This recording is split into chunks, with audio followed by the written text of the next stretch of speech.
welcome into Exiles TV once again, Thursday morning here.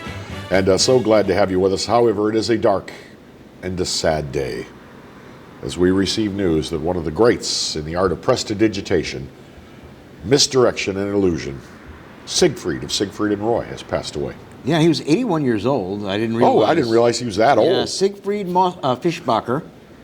And of course, Roy Horn, his partner who got mauled by the tiger, what was that, 8 or 9 years ago? Oh, more than that. Passed away just last year. It's being reported by AP, and the dateline is Berlin. The news agency said that Fischbacher's sister, a nun who lives in Munich, confirmed his death of cancer. Her name is Sister Dolori. Marvelous. And she said he was at home in Las Vegas. I could pray with him and tell him that I will always be with you in my heart. After the call, he lay down and fell asleep, she added. Roy Horn died last year of complications from COVID-19 at a Las Vegas hospital. He was 75. And of course, they were known. They had the longest running show, I believe, in all of Las Vegas. They were at the Mirage. Mm-hmm. And they did since 1990. Yeah, they did the Big Cats. Yeah, up until they finally stepped down, but they had been like 20 years at the Mirage. Well, 17 years at the Mirage, a long, long time. And yeah, they had the Big Cats, they had the White Tigers, remember? And it was one of those White Tigers that got Roy Horn trying to, there were some flashbangs that alarmed the cat. Yeah. And Roy Horn maintained that what the cat was trying to do was just grab him and get him to safety. Yeah, save him. Like one of her kittens. Grabbed him by his head. Grabbed him by his head like she would do one of her kittens. Unfortunately, that animal's jaws have about 750 pounds of bite force. Yeah. And did him some serious damage. But after he recovered from his injuries, he campaigned for that tiger not to be euthanized. Yes. And that particular tiger did live out its days and die of natural causes. In a statement announcing Horn's death in May, Fischbacher said, "From the moment we went, I knew Roy and I together would change the world. There could be no Siegfried without Roy and no Roy without Siegfried." He told Germany's weekly newspaper Bild am Sonntag his best friend would always be by his side. For dinner, I will continue to have the table set for him too, like it was always the case. I'm not alone. So that's really sweet. I mean, yeah, there are people that would snigger and laugh because this is two men who shared a lifelong romance and a business relationship. Were they like, you know? Yes. They were? Yes, and there's not that there's anything wrong with that. These guys were committed to each other.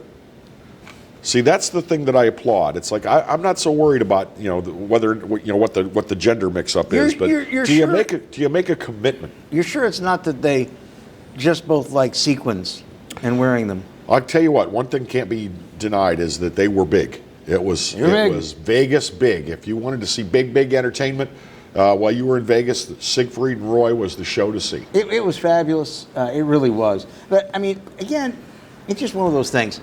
The last time we were in Las Vegas for fun, we asked the concierge at the hotel, what kind of tickets we could get, and we actually went and saw Penn and Teller, which was fabulous. But not as big. Not as big. They're good, though. But the concierge said, well, I can get you into Siegfried and Roy. And it's like, not so much. You didn't want that big. No, I just didn't. They were always a Saturday Night Live bit to me. And Saturday Night Live. They were, and I mean, it was just so... They were old school. So and they also sparkly, so many hoops. It was old school, and it had a decidedly European flair to it, because there's kind of a sensibility, the Europeans, with their entertainment. They like it big. Yeah. They like it big, and they like it sparkly. They love wild animals on stage. It was a Saturday Night Live bit. When poor Roy got mauled, I had to go in my room and lock the door for about a month and a half, because I had too many nasty, evil, inappropriate jokes flowing out of my mouth. Yeah, probably better that you kept them to yourself. I did, actually. I showed some rare restraint for the, what did you think was going to happen one day, boys? I have always been fascinated by those that did stage magic. I mean, we know it's not magic, but still sometimes it defies belief. The ones that I've always had the greatest love for were the fellows that did up close magic. Oh, yeah. And they do it right there, live camera. Sometimes even Can't tell. like in a T-shirt, where you could there were nothing up my sleeve. I have no sleeves. Mm-hmm. And when somebody can show you do this, do that, and then go whoom, and they've got the ace of spades in their hand. It's like, where the hell was that card? Penn and Teller, by the way, I don't know if they do this in their act every night or if it's one of the things that they put in, but they did a bit where a guy catches a .38 caliber projectile in his teeth, and they pick somebody from the audience. They pick a guy from the audience to catch a bullet. Yeah, and not Penn Jillette, but Teller is standing right next to him, positioning him. Mm-hmm. Well, the fellow next to me actually got to inspect the handgun. It was a real Smith & Wesson .38 revolver. Okay. Got to pull from the ammunition, and the ammunition was real live ammunition, and they said, now, it does not have a full powder charge like you would see in a police officer's weapon. So they wanted to cut velocity. Yeah, they cut velocity on it. And then Penn Jillette fired it, and Teller was holding the guy in the right place, and Homeboy caught it. there is the projectile. He opens up the weapon, and there's the empty, still smoking, and it's like, I don't know how you did that. I don't know. But see, I love that kind of stuff. there was a complete absence of sequence, which I appreciated. You don't like the sequence? I don't. Come on, T-Bar, jump. Please don't bite Roy. Come on, jump, T-Bar. It's like a Saturday Night Live bit. I had to go into the underground for about a month after Roy almost got his head taken off by the tiger. Well, now God rest them, they're both gone from this planet. They're both jumping through each other's hoops in the great beyond. And somewhere in the heavens, there is a hell of a magic show going on. One would hope. Yep. Maybe they opened for the band from Rock and Roll Heaven. Maybe so. Time to take our first break of the hour. Oh, by the way, we're going to talk to East Baton Rouge Metro Councilwoman Jennifer Rocca in just a few minutes. Exiles returns in a moment. And there she is. Hi, Jen.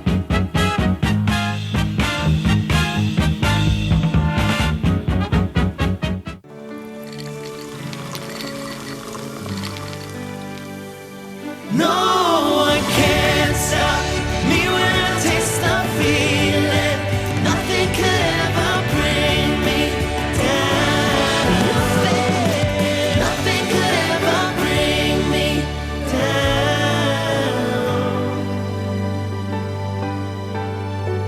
Taste the feeling.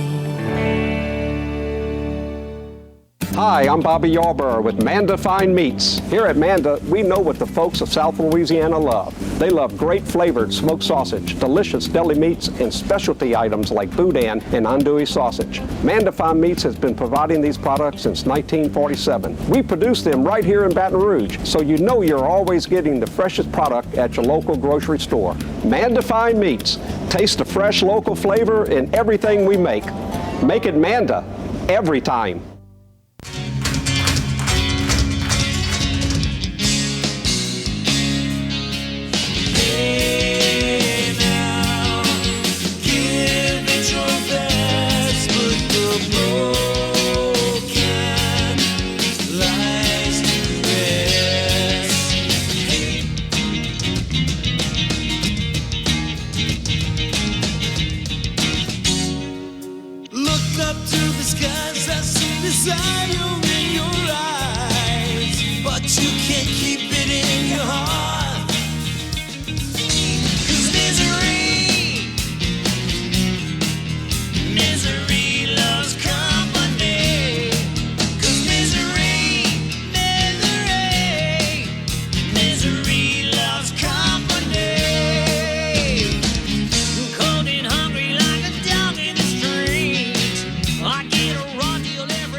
Welcome back to Exiles TV. On this program, when it happened, we took some time to eulogize our friend Luke Letlow, who was recently elected to serve Louisiana in the U.S. House of Representatives District 5.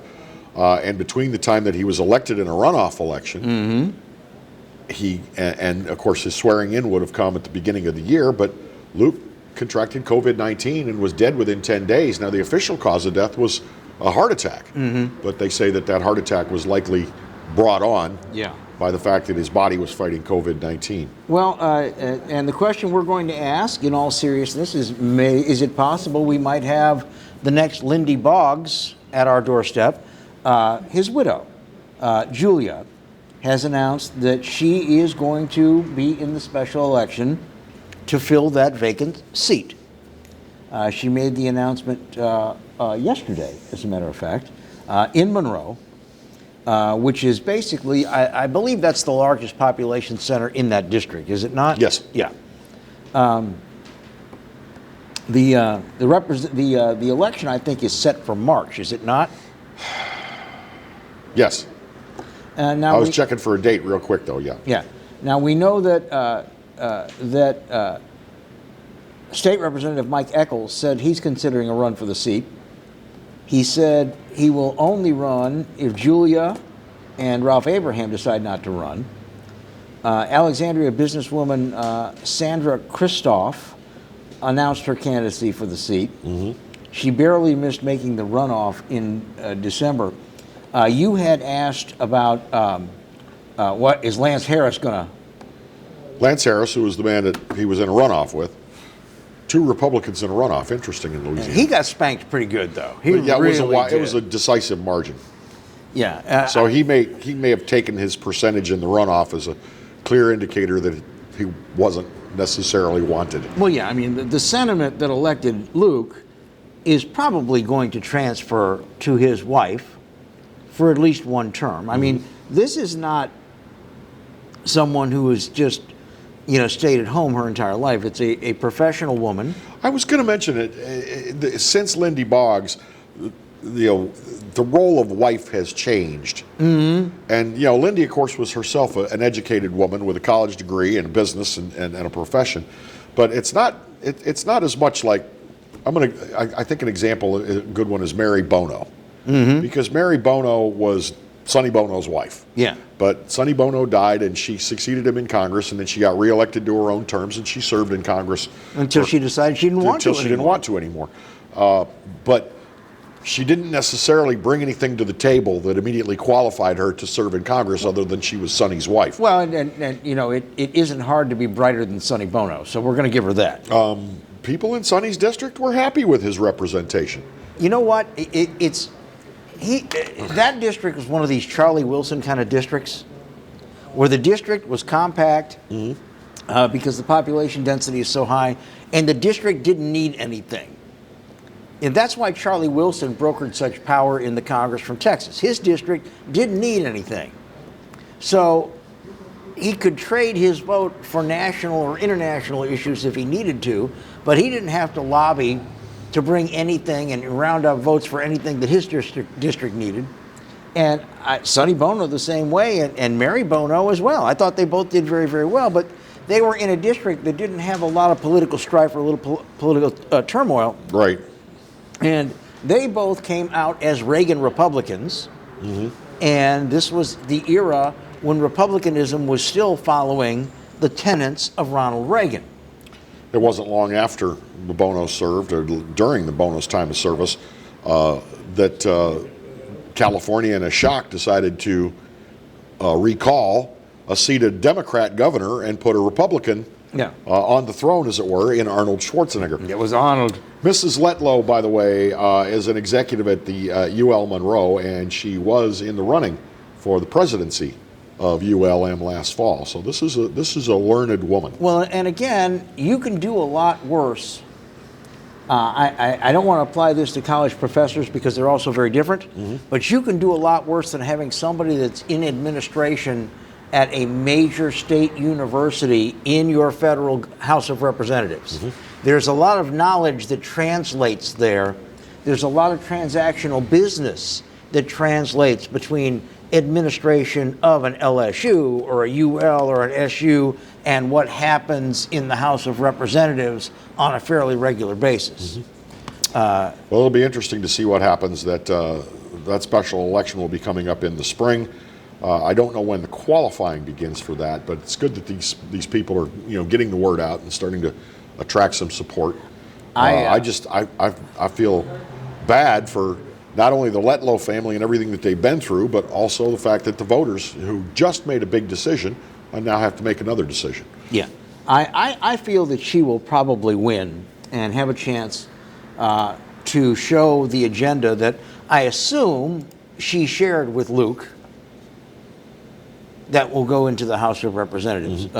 Well, if she didn't share his political point of view, I would say probably Sunday night dinners get pretty interesting at her. Yeah, I would think so. But I wish her very, very good luck. I mean, and this woman is still in mourning, but she's going to go ahead and take that step and do it. I got to admire that.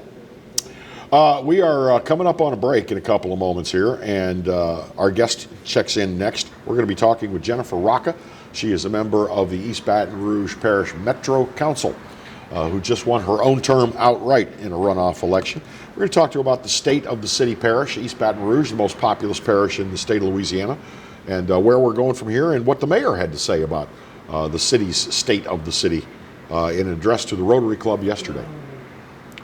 So, with that, let's take a break, and we'll be right back with more on Exiles TV. All right, madam.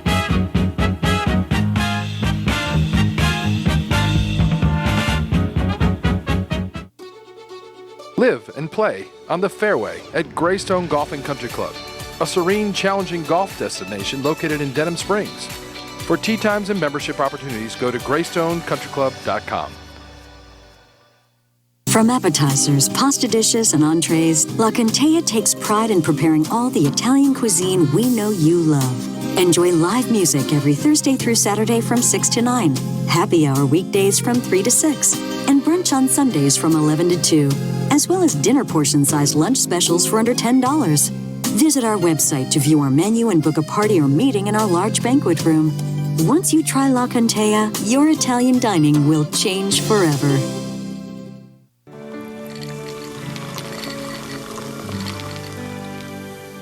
No one can stop me when I taste the feeling. Nothing could ever bring me down. Nothing could ever bring me down.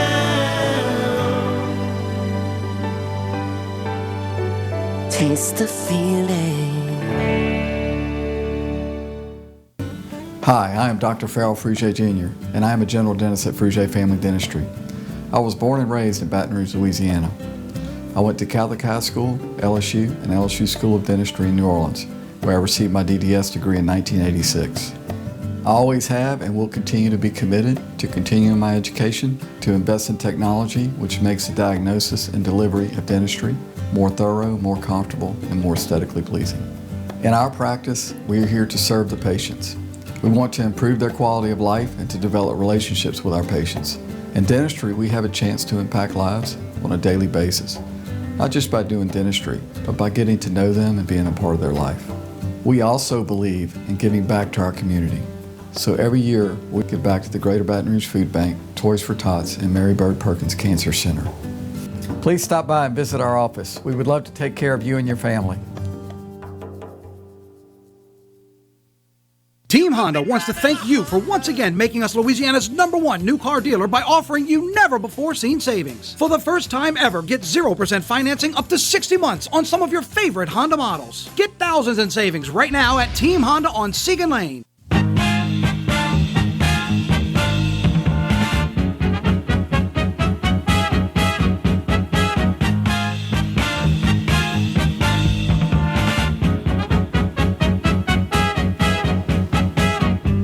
Welcome back to Exiles TV. I'm Kevin, he's Bill, and our guest joins us.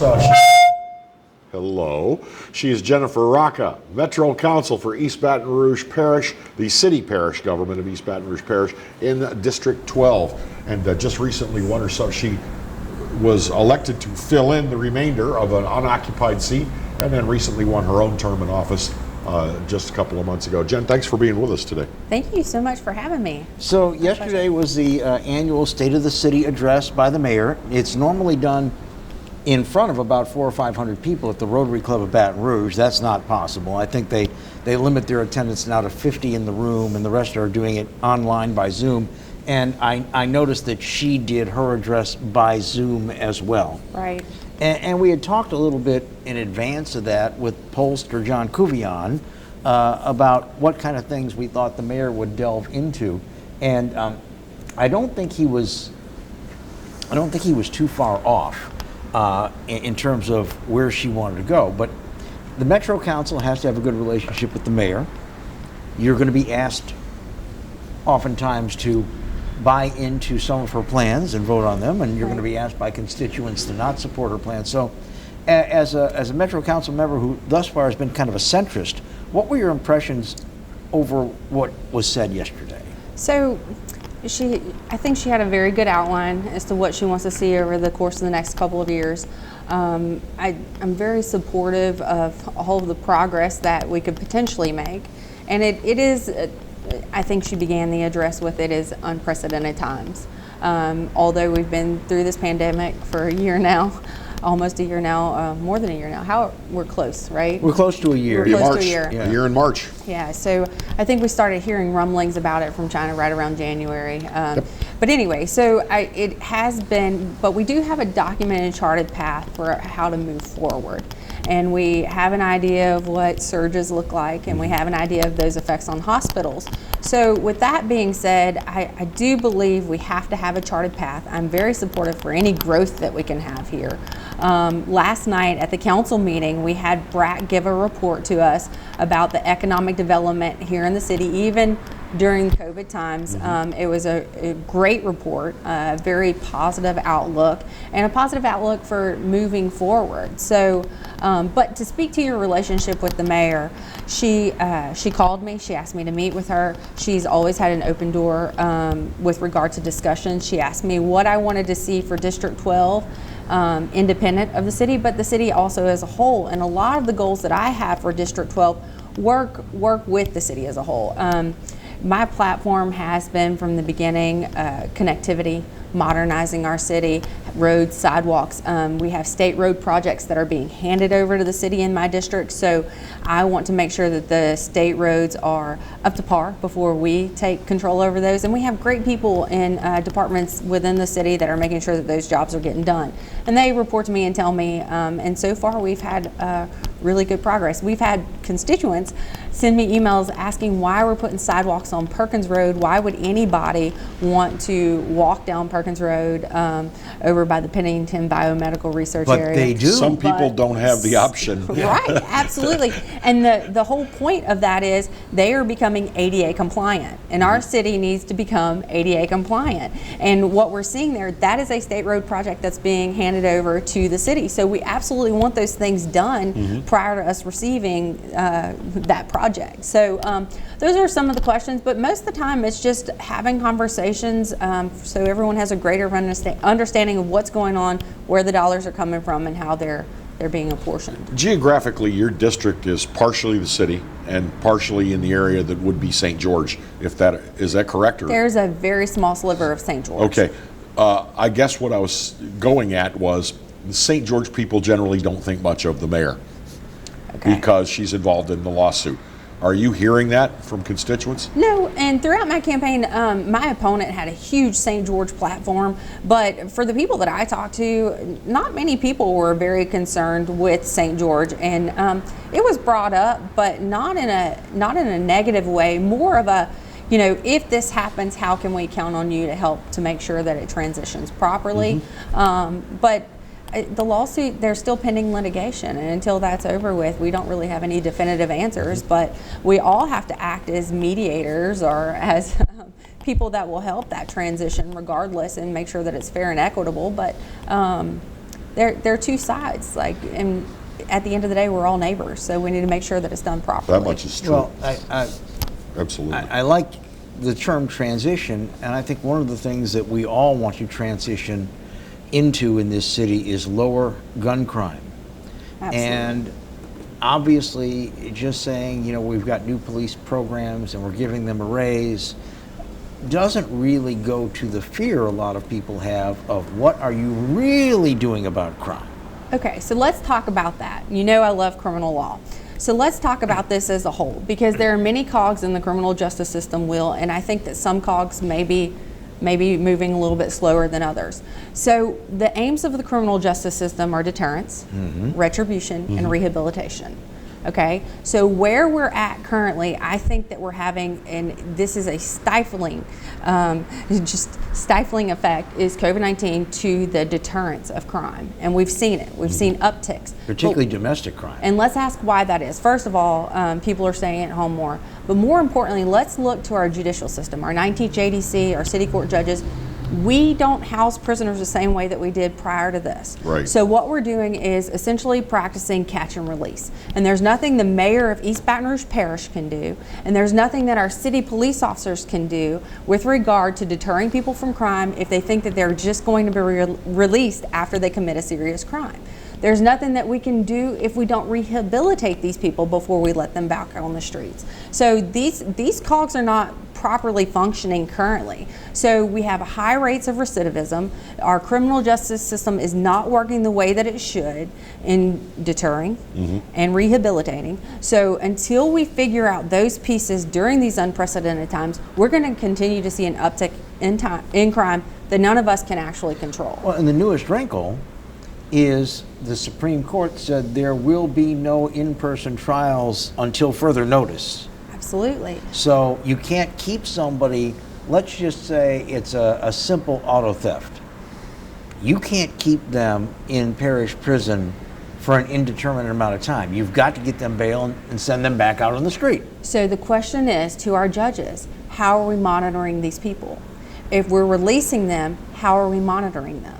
What are our probation officers doing? What are our bail bondsmen? What are the scenarios that are put in place to make sure that they're properly monitored until they have the ability to stand trial? I want to go out on a limb and say nothing. We're not doing nothing. So we need, so just from a criminal justice perspective, what I would assume would be like our next step would be ankle monitoring bracelets, curfews, check-in times, check-ins from our people on the street, our officers on the street, to make sure that these things are being done and properly. And when something does not happen, there needs to be serious fines or penalties put in place. Let me ask you a question that I'm curious about. And I know it has nothing to do with your role on the Metro Council, but you do have expertise in criminal law.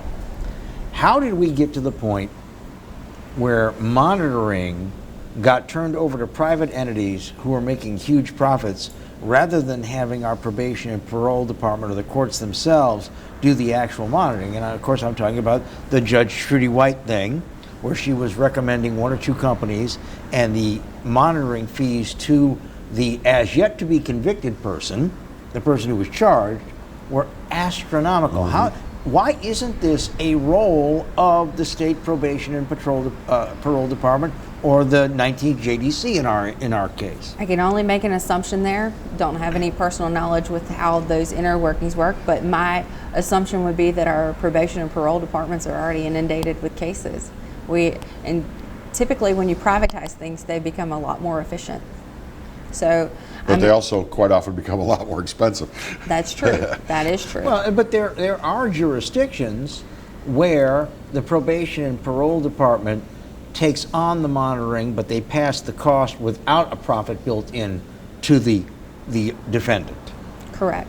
So I think that would be a good legislative question to ask. If we are going to continue to have people monitored in that fashion, why don't, much like you have fees and fines that are set with a court, why don't we have fees and fines and caps as to what these private agencies can charge people? Well, let's get back to council business. Sorry. No, it's okay. I'm the one who asked the question. I'm sorry. But you're sitting with some new council members. Have you really had time to get some exposure to them and get a feel for where I'm going at is the council has been so divided of late. and we have a group of people For the who last just 4 years, don't really. Yeah. get along. Do you see any improvement with some new blood coming in and joining the team? So I have good news for you guys. After inauguration, we've had nothing but a bunch of busybody new council people moving into their offices, talking to our council administrator, talking to our parish attorney's office about what is right, how can they handle things, what can be done, examining their budgets to make sure that they have really super efficient offices with regards to aid, social media platforms, and how they can transform their district into a more modern, more accessible to the constituents type of office. So they have been really gung-ho about that. And the neat thing about it is I've seen a lot of working together. Yesterday morning, I got to the office super early, and there were all the new faces in their offices, meeting with constituents, trying to figure out their agendas. And yesterday's agenda was not that complex, but they were making sure that they were doing the right thing. And I really hope, full steam ahead, these guys and gals continue to work that hard and put that effort in. The Metro Council in East Baton Rouge Parish and the city of Baton Rouge has become a big city council. And the council lost a lot of institutional knowledge. Absolutely. Donna Collins Lewis, 3 terms. Yeah. Scott Wilson, 3 terms. Tara Wicker, 3 terms. Duke Welch, 3 terms. Matt Watson, who was gaining knowledge, only 1 term and out, but he had to give up his seat in order to run for mayor. So you've got 5 out of 12 that had accumulated a lot of institutional knowledge. Now, I think Denise Amoroso has got a pretty good portfolio of institutional knowledge, as does Shauna Banks. Everybody else is within 4 years. Right. So what we're looking at and what I saw last night, and what the conversations that I've had, I noticed over the course of the first year that I was there was a lot of tit for tat, for lack of a better word. Yeah. And so we had this whole carryover of, if you voted for this, then I'm not going to vote for this. And there was a lot of horse trading going on and a lot of anger and resentment built up. And it didn't necessarily always resonate in the meeting, but you could tell that it was there. There was a lot of baggage that was carried. And I understand working with one another over contentious issues over a course of time probably creates that. I mean, we've seen it, it's evident. What we're starting with now and what we saw last night with some of the appointments and moving forward were open discussions. There wasn't that baggage there. People were willing to work with one another to try to see what's best for the city and keep things from being contentious. And we really didn't have that many contentious issues, but we moved really smoothly last night. And a lot of the questions that you saw were questions where people were trying to gain an understanding of what is the effect of this vote. And I think that's really important that we know what that effect is. We need to take a quick encouraging. break here. We're going to continue with Metro Councilwoman Jen Rocca from District 12. Just elected to her first full term. She had filled the unexpired term of Barbara Freiberg. We'll be back in a moment on Exiles TV.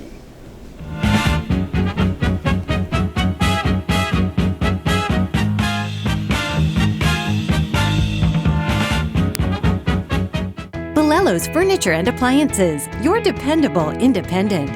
Depend on us for service, for selection, for price. Get huge Whirlpool savings. Shop now and save on Whirlpool appliances throughout the store.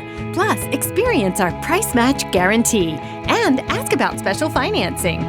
You can depend on the know-how of people who live appliances every day. Balello's Furniture and Appliances, your dependable independent with nationwide buying power. Hello guys, it's Debbie. It's time. I've got a brand new location. 10510 Airline Highway, Baton Rouge, next to After 5 Tuxedos. We have the perfect spot to get all your wedding and formal wear needs. Come see our one-of-a-kind name brand and get great prices. With 30 years experience, the best customer service anywhere. It's Debbie's Bridal, Airline Highway, Baton Rouge. See you soon. Hi, I'm Hurricane Betsy Barnes. And I'm Dr. Kay Siller with The Rocket Right Show. We are 2 busy blondes on the go showing off life in Louisiana. Watch us on Pelican Sports Network. And Talk 107.3 FM. Check local listings for times. I owed the IRS $10,000. The IRS garnished my wages. They put a lien on my house. I'm self-employed and didn't report all my income. They claim I owe a lot more than I do. The IRS is the most powerful collection agency in the world. They do not give up until you pay.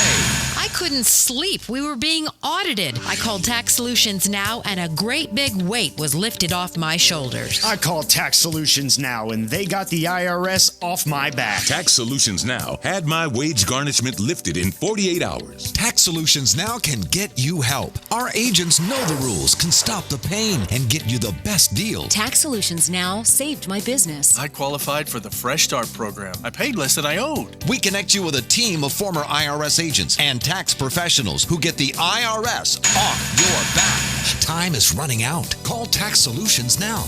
Call 800-778-4345. 800-778-4345.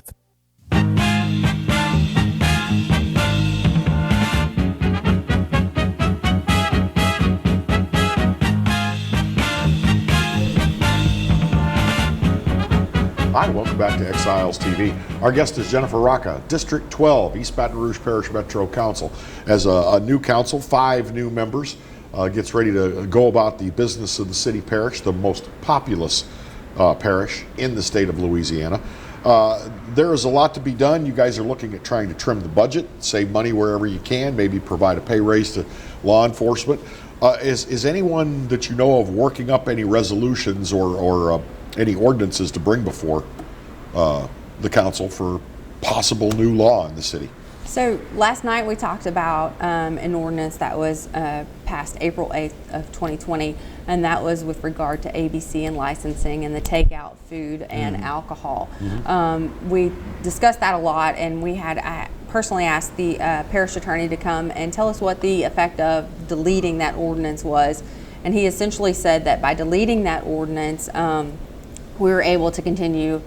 Based upon state laws and all of the things that are currently in place, the bars and restaurants were continuing to do business as normal as they have done it throughout the entire pandemic. So that was something that we thought to be contentious, but after his statement, he works with the ABC board very closely. After his statement, we were all happy that things would continue as usual, because we want to try to keep our restaurants and bars in business as much as we can, because we know that they have been the people that have been hurt the most by the Probably so, yeah, they have been hurt the most. And so in that vein, we have talked, and we were examining permits as far as what their permitting and licensure will look like, and what can be done for people that have not operated fully throughout 2020 and going into 2021. If there's anything that we can do with regard to the cost of those to keep that from impacting them. So we are working behind the scenes on trying to find a resolution that will keep them from having that financial burden. This is something that has become council business and may become council business again. And again, because you're not only a council member, but you are a schooled attorney. Judge Morvant denied the parish attorney's request for a change of venue in the Alton Sterling wrongful death lawsuit. And at least twice, the attorneys have come and they've asked for a settlement of $5 million, which the council has voted not to accept, and somewhat rather narrowly. Is this going to keep coming back, and are they going to keep hammering the council for a settlement that will be somewhere in 7 figures? That's what they're going to ask for. And with the new change in council, might it succeed? So it's difficult to talk about pending litigation, and there have been things that have been released to the media that shouldn't have been, and I think that is the parish attorney's stance, that a lot of this is protected by attorney-client privilege and work product, and so having it out there may potentially taint a jury pool. So that was what I understood the reasoning to be for a change of venue, because there have been several discussions out and open in the media.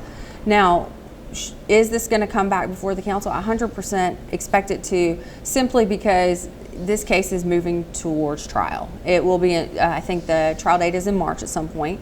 I don't foresee it not coming back. I think it's more likely that it comes back, simply because that's the way that cases go. Now, does it go through claims review committee? Yes. Has it been before? Based upon what I've read in the newspaper, not in any personal knowledge for me as a council person, but what I've read, it has gone to claims review committee. It's gone twice, and there was a counter. So with that being said, I do expect it to come back. It'd be more likely to come back than not. But here's where I think that it's very important that we look at this case and see how it goes forward. We've had people that have pushed to have this case settled, and from a legal perspective, even if our exposure is extreme, even if we're looking at cases that have settled across the United States like Breonna Taylor, which I don't think that this case matches her particular case where it's in the 10 million plus range. For people on both sides of the issue, and I'll say this over and over again, if you are a true social justice warrior, if you are someone that wants to see change, if that is what your goal is, the goal should be to move this case to trial, because absent of it going to trial, there will never be a precedent set. If you believe that there was nepotism and negligent hiring and firing and issues within the police department, a psych evaluation that went awry and the person should have never been hired, then what you want to see is for this to go to trial. If it doesn't go to trial, then 20 years from now, this case is forgotten. It's generational. New councils come in. Something similar happens. This case is gone. There's no precedent set. Currently in Louisiana, the only case that we can look back on that gives us a judicial precedent that cities throughout the state of Louisiana can pull and say, hey, we have a similar circumstance to this, is Danziger Bridge. And when we look at that, that doesn't even fit the facts and scenario that we have here. But that is currently our only legal precedent. So whether or not, wherever you stand on this issue, trial is probably the best way to go. Now, what is the cost to city parish? What is the cost to our taxpayers? That is a huge question that us as council people have to take into account and figure out, what am I potentially costing my constituents and people that are working every day and contributing to the general fund? If you turn over your tax assessor document, you see what the general fund contribution is as a taxpayer. So what are we costing? I think that we did the math. I talked to someone in purchasing, and essentially $2.5 million to $5 million settlement would cost each of us sitting here approximately anywhere between $7 to $15 as a taxpayer to have this case settled and for it to go away. Okay? Now, whenever we look at that, it doesn't seem like it's a big deal to us, and it doesn't seem like it's that much money, but whenever you put it in perspective, it is millions of dollars. Well, see, I have a problem with something that is in somewhat short supply, and it's called principles. Right. You know, there are people on that council that make no secret that they are lobbying for a settlement for that family because they want that family to have money, not because it's going to save the city parish dollars, not because a precedent could be set if it went the other way.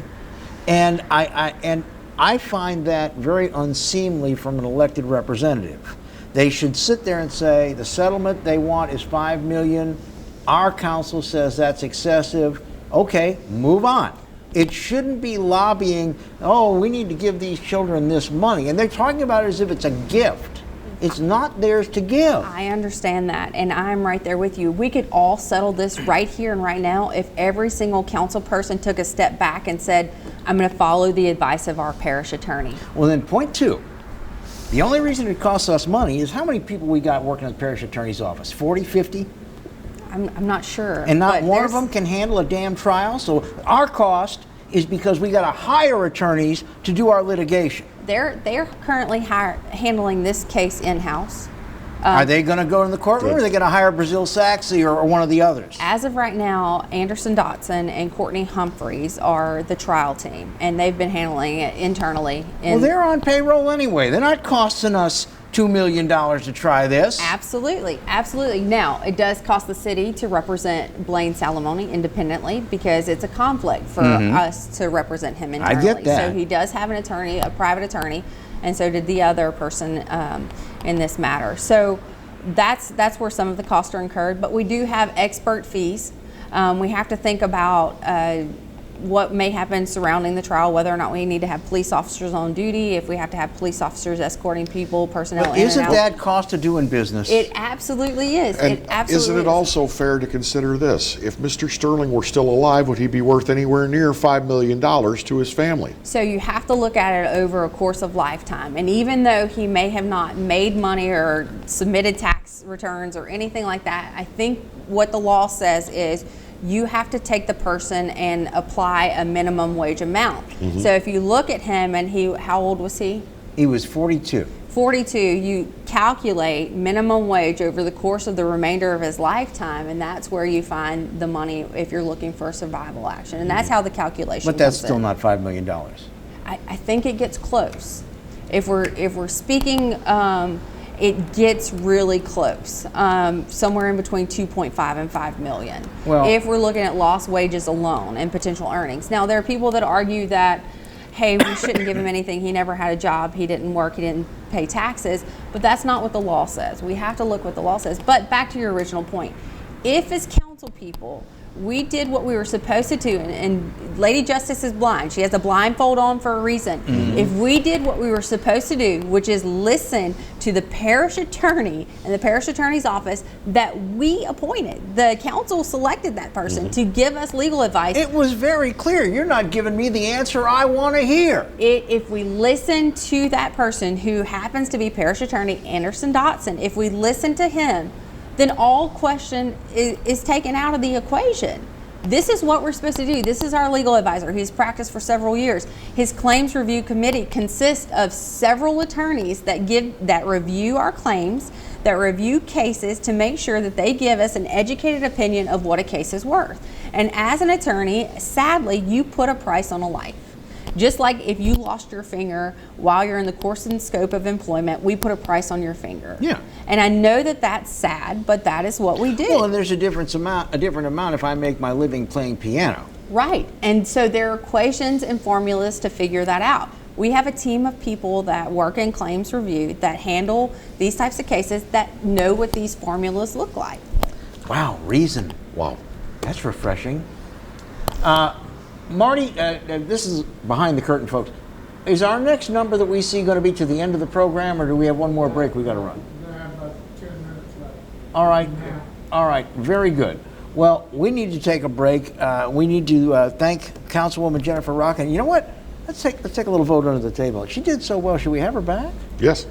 That's 2 thumbs up. Absolutely. Well, thank you. Thank you for being our guest. We appreciate it. And we do appreciate the look into the council attitudes and working as well. Thank you so much for being with us. Back in a moment to wrap it all up on Exiles TV.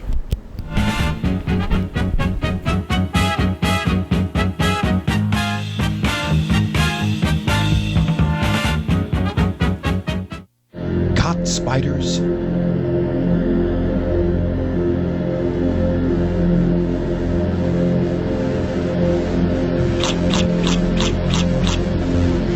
Premier Pest Services.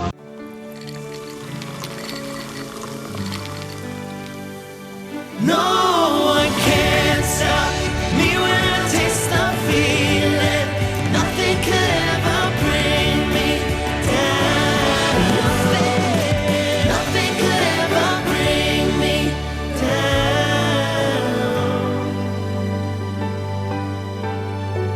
Taste the feeling.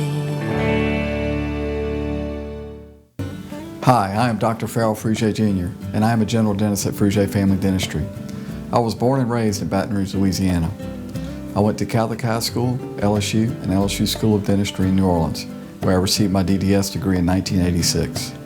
I always have and will continue to be committed to continuing my education, to invest in technology which makes the diagnosis and delivery of dentistry more thorough, more comfortable, and more aesthetically pleasing. In our practice, we are here to serve the patients. We want to improve their quality of life and to develop relationships with our patients. In dentistry, we have a chance to impact lives on a daily basis, not just by doing dentistry, but by getting to know them and being a part of their life. We also believe in giving back to our community. So every year, we give back to the Greater Baton Rouge Food Bank, Toys for Tots, and Mary Bird Perkins Cancer Center. Please stop by and visit our office. We would love to take care of you and your family.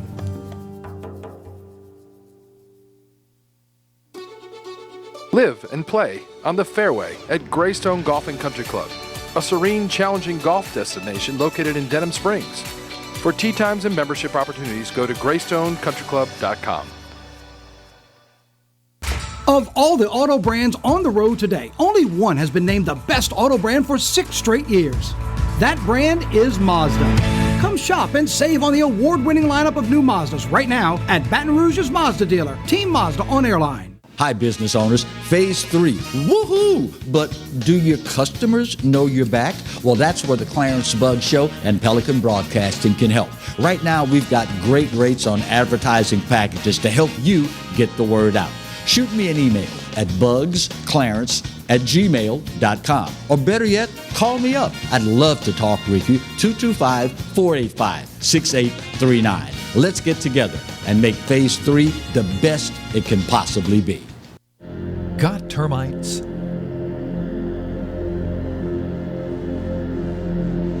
Get Premier Pest. PremierPestServices.com.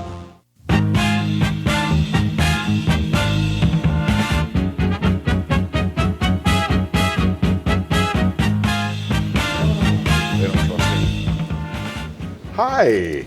Welcome back for our final segment of Exiles TV. A fascinating talk with Jennifer Rocca. She's one of the newer members of the Metro Council. She was elected to fill out the remainder of someone's term, and then she decided she wanted a term of her own, and she won it in a runoff election in December.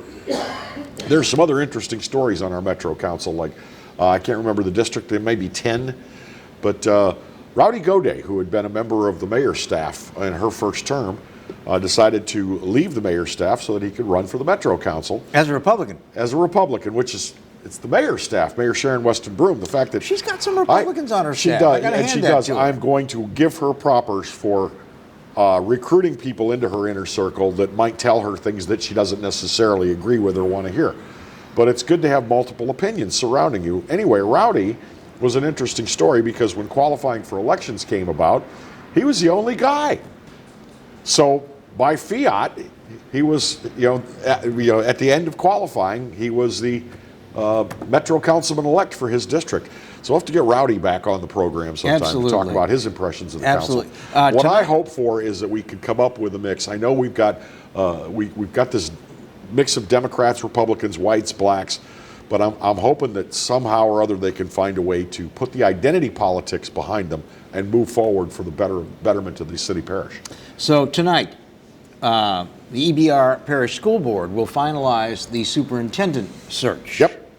Adam Smith, one of the 3 candidates vying for the role, will be the last to be interviewed as he is acting superintendent right now, or interim superintendent. Joining Mr. Smith will be Dr. Marla Shepard of Kansas City, Missouri, and Dr. Cito Narcisse of Washington, D.C. They all have... Now, just going on names alone, I want to see Cito Narcisse be our superintendent of education. You think he can move on the stage? Yeah, I want to be superintendent of East Baton Rouge Parish because Cito Narcisse. Yeah. And of course, that's a cool friggin' name. This is because Dr. Leslie Brown, who had just become superintendent, resigned in September. Really, before she even got a chance to get her desk chair warm. Yeah, due to a severe health problem. And I hope that whoever is chosen will do a good job. I feel they probably will. But the sad thing about this is we're seeing stories about the interview process and the narrowing it down process and now the final process. And we're not getting any word on Dr. Leslie Brown. Is she recovering? Is she not? Well, we don't know. It's her and her family's prerogative if they'd like to keep that matter private. I mean, I'm sure there's a lot of concerned people that would like to know. I mean, honestly concerned, not just nosy, but concerned people who would like to know. But if the family would prefer to keep that private, that's their choice. But we certainly hope that the news from Dr. Brown and her family is not bad news. Yeah. What else is going on in the news before we wrap up the program? We have a lot of local news. We had the woman whose boyfriend was beating her yesterday, and she shot him dead. And the police have ruled that it is a justifiable homicide. And I couldn't agree more. You pound on an innocent person in your household, you are playing with fire. Especially if there are firearms in the house, you get what you deserve. This happened on Hanks Drive. And then this afternoon, we're going to have another address from the mayor regarding what's happening locally with COVID. Of course, you can't guess, can't read her mind, but if I had to predict, I would say that she'll probably do something similar to what the governor did, which extended the modified phase 2. Yeah, where we are right now. For another 28 days. So we'll be in this through most of February. And, I'm sorry to be fatalistic, but I don't see them relinquishing this grip anytime soon until we see a drastic reduction in the number of COVID positives. Drastic reduction. You know what I'm sensing just from the language, just parsing the words? I am sensing from the governor, from the past few of the mayor, from some of the federal officials, I am sensing we have got to get back to normal and get back to business, and we're just going to try to institute extreme safety measures and ask everybody to pinky swear that they're going to follow them because we can't continue this. Again, just parsing the words, this is what I'm sensing. But, there are those of us that think if we just open up, then that'll be one huge super spreader event, and next thing you know, the hospitals will be overcome with cases. And we also have to do a better job of getting these damn vaccines out. For God's sake. That much is certain. We're now at over 250 doses of COVID vaccine that have gone to waste here in Louisiana for one reason or another. That's 228 people that could have had a shot. Yeah, that is ridiculous. Anyway, that is our show for today. Y'all be safe, be healthy, and stay well. Going to be a little warmer for the next couple days. Then it's going to get cold again. And then it's going to get warm again. Then it'll get cold again. Yeah, I can't figure any of it out. Till we talk again on Monday, you take care of yourselves. Have a great weekend. Be well, be safe, stay warm. Thanks for being with us. Clarence Buggs is next.